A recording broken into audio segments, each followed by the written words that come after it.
I'm fine, thanks. How are you? I'm doing excellent. I would imagine that you get. I would imagine the superhero genre is something that you've seen or been looking at from afar. What was it about Venom and this character that said, I want to enter the Marvel universe and I want to play in this world? I've been watching some of these movies, not necessarily that it's a Marvel movie, but like Guardians of the Galaxy and anything that Robert Downey Jr. is in, and you're like, man, they look like they're having fun. Interesting. Like they look like they're having fun and they're believing where they are. I'd like to try doing that. That seems like a fun, interesting challenge to take on. And then when this came along, I thought, I'd really like to do that with Tom Hardy. Right now, I'm assuming that Tom was involved. Oh yeah, he was already Oh yeah. doing this thing.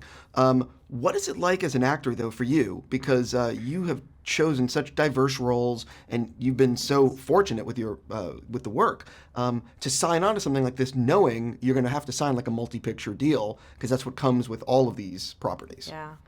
I was talking to a friend of mine who's a character actor, and we were talking about working in these worlds and playing these parts, and he was like, God, I love this world because it's such an amazing place to play roles that you would never really get to.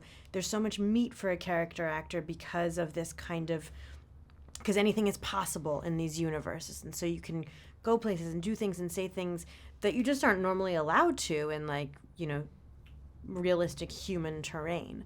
And thinking about it like that, it seems like it opens up infinite possibility.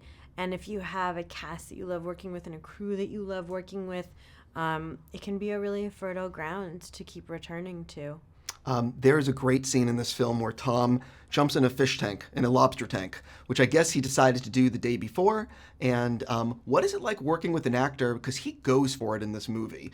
What is it like working with someone who is just fearless and willing to do anything for the role? It's super fun because you wind up in all kinds of situations that you wouldn't have imagined. We would come up with things that weren't scripted, and all of a sudden you're just taking these sort of like non-linear leaps places, and then it's really fun because then you're truly improvising not only the particulars of what you're saying to each other, but the scenario that you're in. And so it feels like it's almost like flying. You're just taking these, you don't know exactly where you just were and you don't know exactly where you're going, but you're in it together.